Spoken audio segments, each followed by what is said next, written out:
Good morning, students. My name is Avtar Singh. I am a vocational teacher. Today, my topic is IT applications.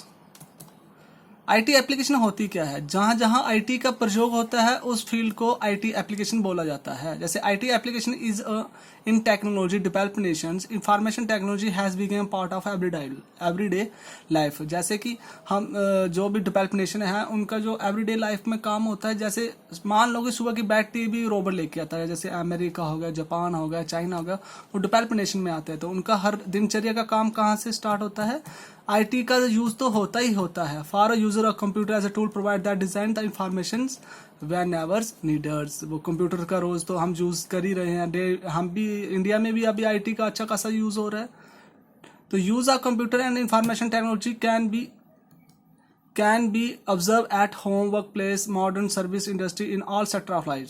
जैसे अब घर में kitchen में oven होता है तो यूज़ करते हैं. किचन में ग्राइंडर होता है, वहाँ भी एज ए आईटी का यूज़ होता है. बैंकिंग में होता है, प्ले मूविंग गेम्स, चैटिंग, सब में आईटी का यूज़ होता ही होता है. तो आईटी एप्लीकेशन का समझ आ गया हो गया कि आईटी होती क्या है, एवरीडे लाइफ में कैसे काम आता है. IT application can be use in different field.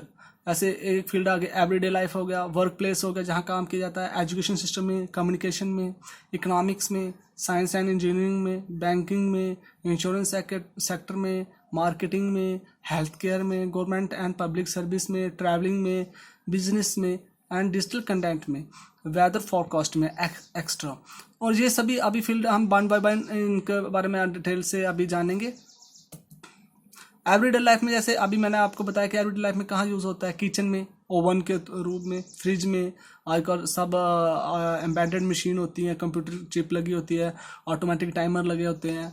तो ये एवरीडे लाइफ में हम आईटी का यूज़ करते ही करते हैं, चाहे डायरेक्टली हो इनडायरेक्टली हो. एट वर्क प्लेस में, बिजनेस जहाँ मैक्सिमम रोबोट बिजनेस में जो वीडियो कॉन्फ्रेंसिंग, अभी तो लॉकडाउन चल रहा है तो वीडियो कॉन्फ्रेंसिंग के थ्रू भी बिजनेस मीटिंग कंडक्ट करा रहे हैं. ऑनलाइन काम चल रहा है, पढ़ाई आजकल ऑनलाइन चल रही है. तो ए वर्क प्लेस में भी आईटी का बहुत ज़्यादा योगदान है. एजुकेशन में देखो ये बेस्ट एग्जांपल है लॉकडाउन में.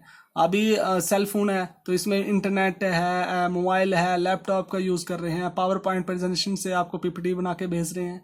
तो ये एजुकेशन में तो ये बेस्ट एग्जांपल है. अभी आईटी का इतना एजुकेशन में यूज़ नहीं हो रहा था हमारी स्टेट में. अब एजुकेशन थ्रू आईटी में ज़्यादा यूज़ कर रहे हैं, आईटी टेक्नोलॉजी ज़्यादा यूज़ कर रहे हैं.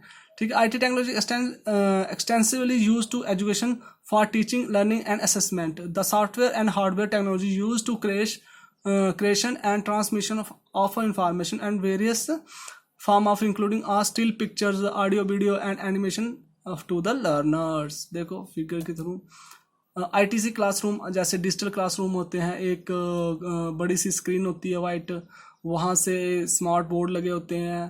तो आईसीटी क्लासरूम में हमारे स्कूल में भी एक आईसीटी लैब आने वाली है. Video chatting, creation of image, video. तो आईसीटी क्लासरूम हो गया, एक बड़ा सा आपको वाइट शीट मिलेगी, उस पर प्रोजेक्टर से आपको पढ़ाया जाएगा. तो ये एक बेस्ट एग्जांपल है आईसीटी डिजिटल क्लासरूम की.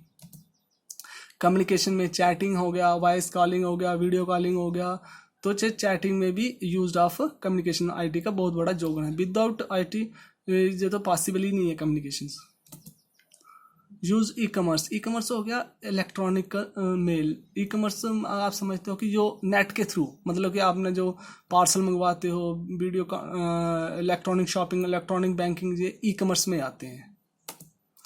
अब IT and science and engineering.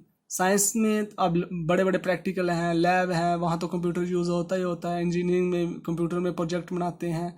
इसमें बहुत थोस एंड ऑफ कैलकुलेशन आप सिंपली विद इन सेकेंड में कर सकते हो. तो आईटी और आईटी का साइंस एंड टेक्नोलॉजी में, आज तो साइंस एंड टेक्नोलॉजी बहुत एडवांस हो गई है with use of computers. Banking में, अब बैंकिंग का तो आप पता ही है सब, नेफ्ट, आरटीजी.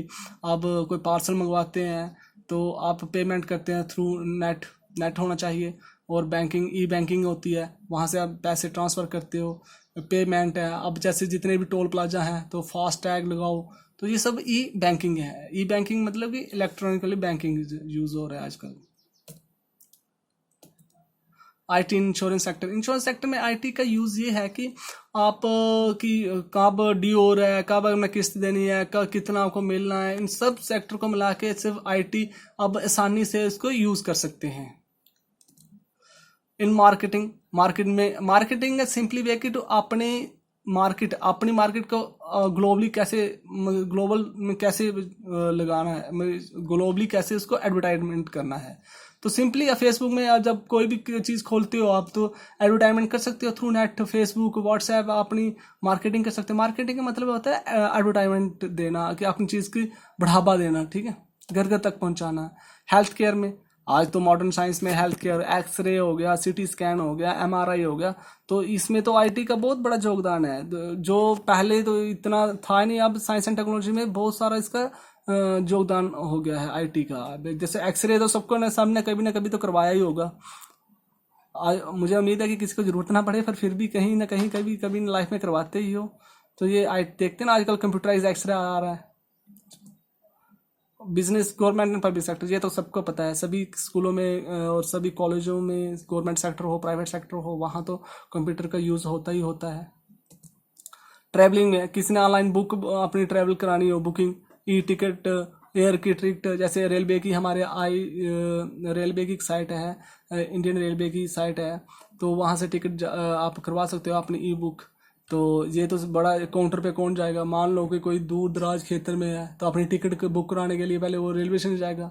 तो ये ई टिकट से हो गया, ये थ्रू नेट से तो बहुत आसानी हो गया। टिकट है भी है, नहीं भी है, अपना प्लान शेड्यूल कर सकता है। ट्रैवलिंग में बहुत बड़ा योगदान है, होटल में कमरा है या नहीं है, तो आईटी का इस ट्रैवलिंग में भी बड़ा योगदान है। पब्लिश एंड डिजिटल कंटेंट होता है जो ग्लोबली, जैसे मोबाइल में कंटेंट हो गया, पीडीएफ हो गया, ये सब डिजिटल कंटेंट में आते हैं, जो कि कंप्यूटर में होते हैं।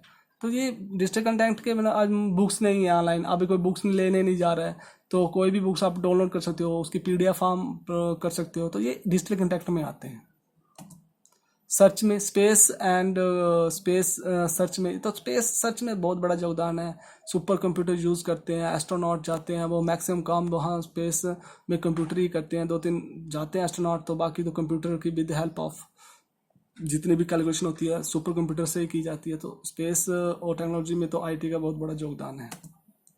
वेदर फॉरकास्टिंग, तो वेदर फॉरकास्टिंग में भी बहुत बड़ा योगदान है आईटी का। आपको सबको पता है, ये रोज़ रोज़ का आता है और कैलकुलेशन में काम आती है। वहाँ कंप्यूटर की कितनी बारिश है, कितनी तेज हवा चल, और जैसे अभी पिछले दिनों उड़ीसा में तूफान आया था, फिर महाराष्ट्र गोवा में आया था निर्गस। तो ये वेदर फॉरकास्टिंग से हमें पहले ही पता चल जाता है इस कंप्यूटर से कि हवा कितनी तेज आएगी, कितने दिनों में पहुँचेगी, कब मानसून आएगा। तो ये आईटी का इसमें भी यहाँ भी बहुत बड़ा योगदान है। थैंक्स, आई होप आपको अच्छे से समझ आई होगी।